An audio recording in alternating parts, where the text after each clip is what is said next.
Hey, welcome to the Closing Beat, everybody. Happy New Year. Welcome, welcome. Hope you're having a good day out there and a good start to the new year. First market day of the new year. Happy 2022, all that good stuff. We started off pretty good day, right? I hope you are happy with your New Year's resolutions, right? I came up with something earlier. I'm not doing a New Year's resolution. I'm doing a Junior's resolution. So in June, I'm going to get started. I have lots of great things that I'm going to do, but see, then in June, everybody will be done with their New Year's resolution.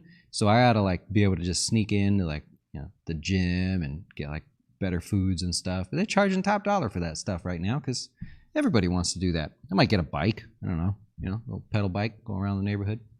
Anyways, I hope your New Year's was great. Your holidays were great. We are back ready to get started, and not because it's the new year. It just happens to be timing-wise. We got a lot of cool stuff that we're working on for this year. We'll be able to manage any and every account that you own, whether they're with us here at Jazz or not. So we're getting ready to launch that. We have one thing in particular. It's been a bit of a secret that is typically only available to super, super wealthy people, which we are now going to be offering, and I think we'll be the only advisor to offer that to any client ever. That's not super rich. So excited about that. We've got our trading studio in the works here, so we can show some of the actual actions that we're taking and make that recorded as well. But you don't care about that. You want to know who won the super duper Guess the Dow, right? And actually, we were just talking about this. The people that were on Monday that were the first, second, and stuff ended up getting placing, as they would say. So Cody's going to tell us about that. What's the good news, man? Yeah, so unfortunately we don't have a super cool graphic for this, but your third place wins $100. $100 for third place. $100 for third place. We got Mr. Kevin B. Kevin B guessed 36,251. So congratulations to him. In second place, we got Bikram S. They are a client, and they're going to get their account credited. How much? $250, baby. $250. How exciting. 36,300 for Bikram. And Vanessa T guessed 36,333. She is not a client, so she'll be winning the $500. $500. That's the super duper Guess the Dow. We didn't actually turn on the regular Guess the Dow again. I have to remember to do that. But congratulations. Thanks for playing along with us as well. And by the way, thanks to everyone who ordered stuff from my daughter, the jewelry that she makes and stuff. That made her year. She was just ecstatic that the other people were coming across her store. I had put the link in the description and stuff, and that's awesome. So I really appreciate that. No purchase necessary, of course. We were just playing a fun game and trying to make a big ending to it. I turned 40 this year. I'm just saying. That's hard to say. I turned 40 in June. So I'm thinking maybe we do a little something around there. Maybe do the super duper Guess the Dow, the birthday one. Can Dustin can he give the money instead of Jazz? Maybe that's a way to get around the $100 thing there. But anyways, congratulations to the winners, and we'll play something like that again. But otherwise, the regular Guess the Dow should be back into play here soon, and some big dough coming out there. It just occurred to me that we now have to get that money out. So we'll be notifying you guys so you can get started there or get your dough. If you look at the stock market, well, that's the Dow, actually. We go over to the S&P here today. The stock market starts the new year positive. We got a gain of about 0.5%. And fun fact to you, if you're interested in it, does the first day of the year predict how the rest of the month will go? So did a little research on this. Not really worthy of a graphic or anything, so I'll just tell you. There are 38 times. Let me see. What did I have here? 38 times that the first day of the year started off positive, and there are 39 times started off negative. We went back to 1944, the start of 1945, actually, as far as we can go. So you got a 50-50 shot whether the first day, basically, is going to be positive or negative. You actually want the first day to be negative, right? I thought this was kind of cool. The 38 times that the stock market, the S&P, was positive on the very first day of the year, the average gain for the rest of the month was only 0.41%. It was positive 55% of those times. If the stock market was negative on the first day of the year, that'd be 39 times. The average gain was 1.54%, and it was positive 64% of the time. So greater odds of being positive for the rest of the month, but also of a higher average return overall. So we didn't get that today, but that's okay. The odds are still leaning towards a positive January. We'll see what happens there. I just thought that'd be fun to point out. It was something we were going to dig into deeper and just didn't bother because it was like a coin flip, right? Anyway, so let's take a look here. So you got the S&P. Well, for the 2021, just a couple things to point out. It was only down 3 months. So go over here. Ta-da! There you go. Here is the entire year of the S&P monthly returns, and we've got the zero line right down in here. You can see we were only down 1, 2, and 3 different months there. Yeah, oh, you can see the thing there. Okay, perfect. Just want to make sure you can see. So October was the worst. We had a pullback here in, or a total loss in October, closing loss of 4.76%. And that was our biggest pullback of the year. Depending on which ETF you look at or which index you're looking at, it could be just slightly more than that. Basically, we had a 5% pullback. That was all we got there. 56% of all days were positive for the year, which that's now where we go? That's 3 years in a row where we've had more than 55% of the days green versus red there.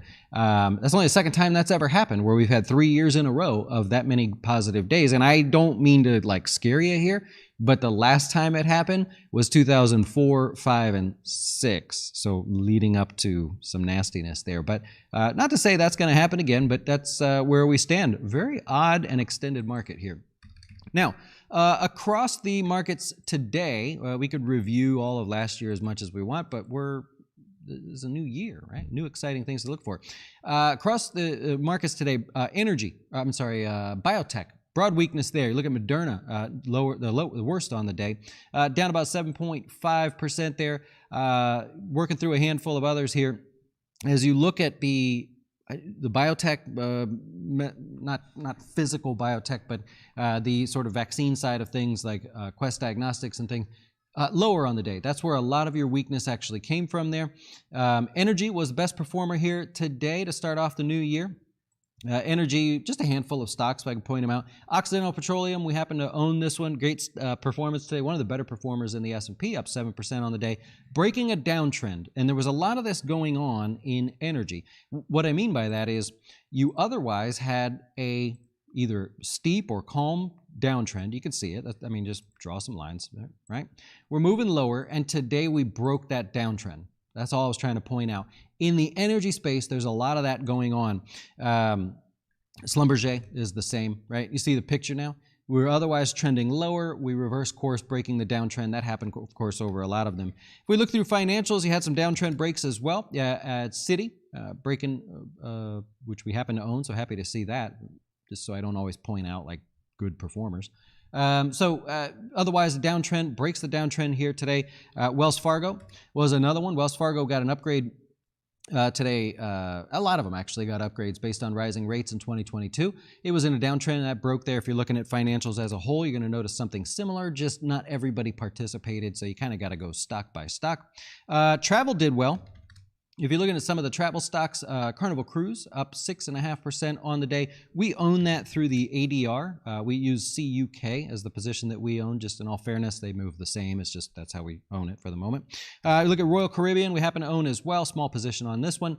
Nice day for them. People basically saying, "Hey, I don't care. You're starting to modify the itineraries for cruises and such."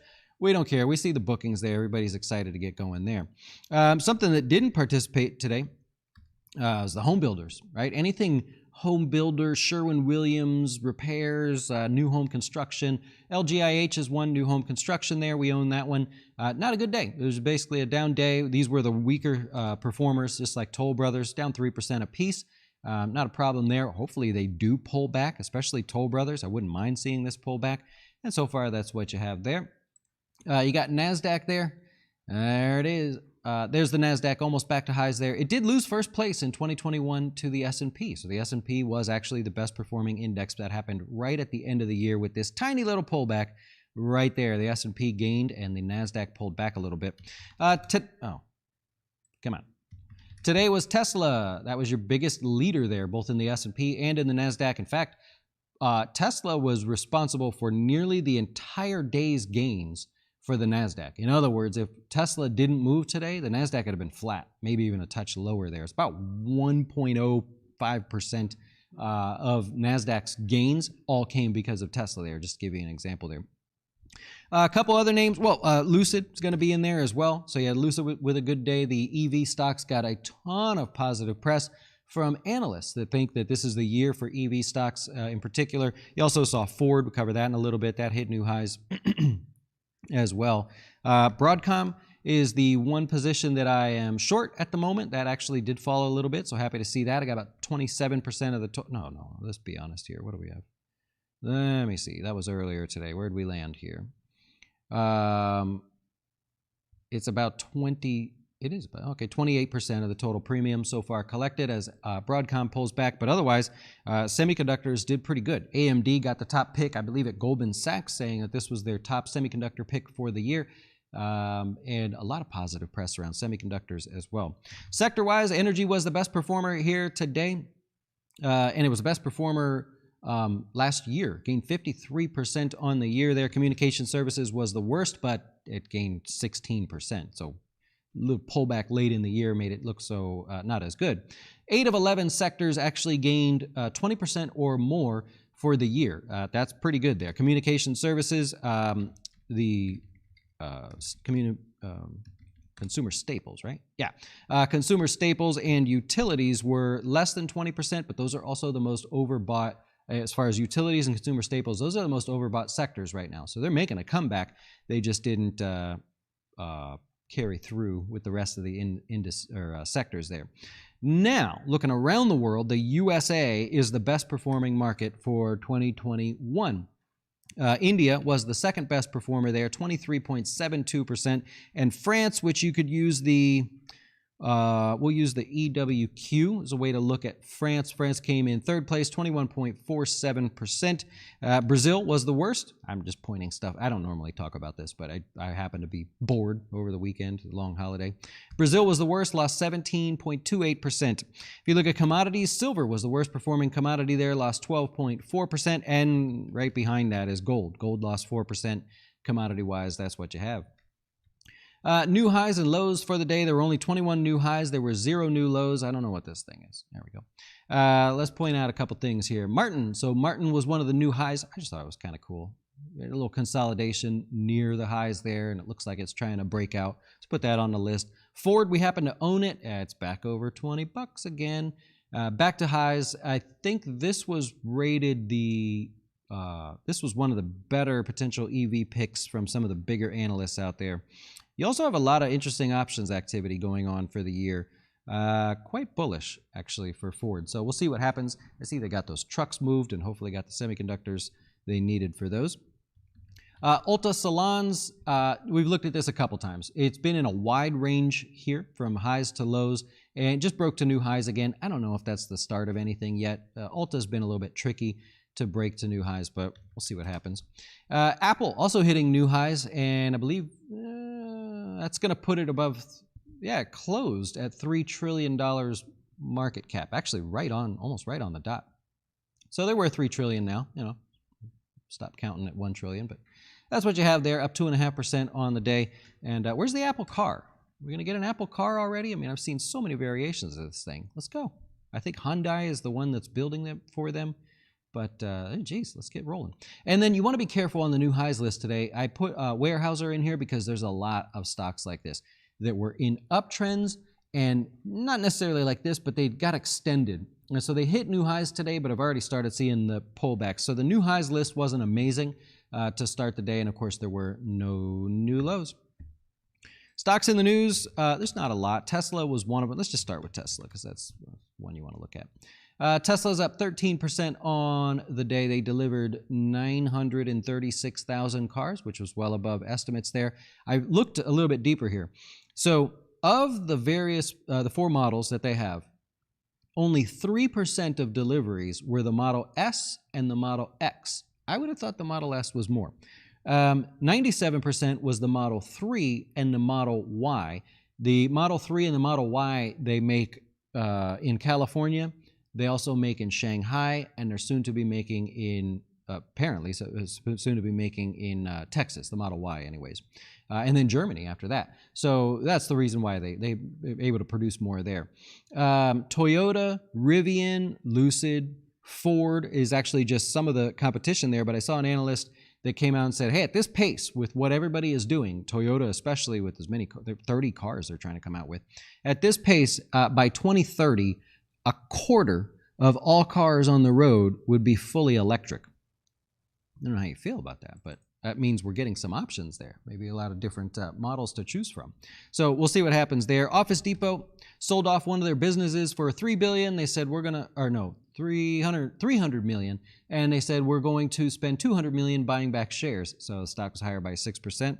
Probably smart for them to do that. I'm just throwing that out there. Graham Holdings, last couple days, was one of the more positive movers, and today included. Analysts are calling this a small, like a mini Berkshire Hathaway. They do things like this. They just bought a Ford dealership. They invest in the same sort of way that Warren Buffett does, where they like to buy these particular companies. So that one's waking up there, and getting the Ford dealership was a big deal for them because of their now play into electric cars. Wells Fargo, mentioned it already, was up 5 3/4%.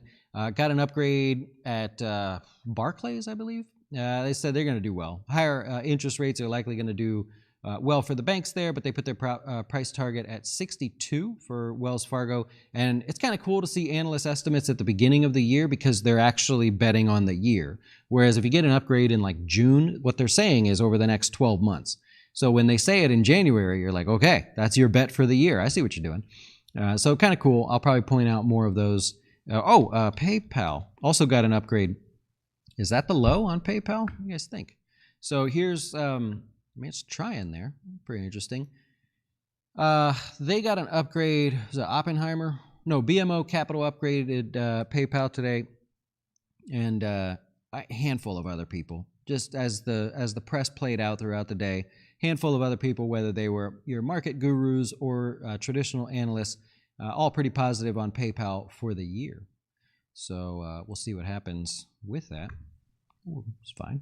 A little rally in PayPal. We'll see how that goes. If you have any questions, I'm happy to help you. And we'll see what we can do there. But yeah, we'll see. You guys have any hot picks for 2022 that you're actually betting on and you think like these are going to be good stocks? That's what you want to be involved in? Let me know, and I will pull up our questions here so we can get this checked out. And you're good. You can go, man. Look at Cody. Cody's sick. You're feeling good. Yeah. You feeling better over there? Yeah, we're doing all right. Getting there? All right. Well, he made it. I told him he can go home, but that's what it is. All right. So, Roku, question there. Let's take a look. So, Roku, no, this is a tough one, by the way. This is not an easy one because Roku's been beaten down, one of the worst performers out of the last quarter of last year. And so there's nothing to be negative about Roku on when you dig into it. I talked about this in a previous class. But this is where you say, okay, I'm going to break my position up into quarters. Do a little quarter here. If it falls a little, I'm going to do a quarter. You're looking at a range rather than looking at a specific amount. If you're looking to invest for 2022, I think it's going to be one of the better performers myself, and we'll see what happens. NVIDIA, yeah, kind of a moment in time for NVIDIA there as far as getting up off this 50-day moving average or starting to pull back, give you a little entry. I like it. How does the market usually react during midterms and Fed rate hikes? The Fed rate hikes we actually covered already. The stock market traditionally moves higher higher as rate hikes are progressing. It moves lower towards the end of whatever the hikes are, which is not the best stat to give you because I don't know when the Fed's going to stop hiking rates or whatever point they decide to pause. But that's when the market tends to get a little bit weak, is at that point. So maybe not the best example. Midterm elections tend to cause some volatility. We will be covering that, of course, to give you some of the stats and history on that. And then just hang on, man. I mean, it's like it's always political season. Can't we just, like, roll with it, man? Let's just get back to other stuff. Chris, you're looking for some stock alert apps, like to set alerts for? You do it right in your platform. I don't know if Robinhood has it, but every traditional platform has the ability to say, you know, I'd like to know if this pulls back 5% or to some price or whatever. So you shouldn't have to pay for anything. Yeah. You could do it with mutual funds too. Yeah. Like SoFi. I like your SoFi idea, actually. Just from following them now that they're kind of in our space, they are spending good money to do what they got to do, but they are really going for it. That one's kind of one, it gets a little attention, but they're really trying to be your one-stop shop for everything finance. So I like what they're doing, but I could agree with that one. Yeah. I saw Viacom today. A little wake up there. I need to get a revenge on Viacom at some point. I had a losing trade on that one last year when that person lied or blew up his account. But I saw it today. Yeah, one of the better performers actually in the S&P. So hopefully that's the start of something we can get some revenge on that one, huh? Salesforce.com. Well, if you're like old Nancy Pelosi, you love Salesforce.com. She had a big position in that one, or took a big position in Salesforce. I believe it was options that expire in June or July or something, if I remember right. Yeah. Alibaba as well. Yeah. Yeah. Elbel wants to invest. All right. Boyfriend says, teaching you how to do it. All right, cool. So learning a little bit. He thinks you should put 8,000 into Luna. Well, first of all, I would want to know of the amount you're investing, what percentage is that? Are you starting with 8,000 and you're going to bet it all on one company? That I wouldn't do. Especially if you're just starting. You want to start off on a good foot. You're going to have losers. You're going to have winners, right? This part of investing, building portfolio. But if you have 8,000 to start, why don't you spread it out a little bit, right? That way you have something else to look at and something to teach you to be more active. It's like flying a plane, right? If you do it one time, you're not going to be great. You're going to just kind of sit there remembering how you flew that plane. You want to do as much of it as possible. So think about you're investing in the same way. If you're going to do the stock picking route and have fun investing that way, then spread out a number of positions so that there's always something happening and you can always be trying to make decisions. You'll learn faster. Yeah. Try living in a swing state. Super Bowl picks. I don't mean to brag, but like I started with $200 in the booking, the betting app thing. I'm at I'm not trying to brag here now, but I'm gonna brag a little bit. After this weekend, I'm at 22.41, 22.25, 24, killing it. So what I was thinking, I got to bet on what? What are you talking about? I was just wondering why you have me. Well, you're supposed to. This is sports maybe a talk. little heads up too. I mean, So tonight's game, you got to go with the Browns, right? You cheer for Ben, but you go with the Browns. yeah, you're cheering for Ben to have a good game. Yeah, Want him to have a good game, but you want the Browns to win. Is that where we're going? like just to cover. Right? Or, 2.5. yeah, it's not a big. Yeah. So Ben then, can win his last one, and you can still win. but then my idea is maybe you bet $100 or something. But then for the Super Bowl, I don't know who's going to be in it. I'm going to bet everything except for $200 When the Super Bowl comes around. when we know who's in the Super Bowl. Yeah. Is that? I mean, you can do that, right? Well, yeah, you got the coin toss. You got the over/under on the national anthem. Oh. You got the Gatorade bath. What color that's going to be? So yeah, you gotta diversify your Super Bowl portfolio. I don't know. I think I'm just going all in. I want the biggest. I'd be excited to watch it. It'd be kind of fun. We'll see what happens there, but I don't know. Actually, I would think Packers and Bills.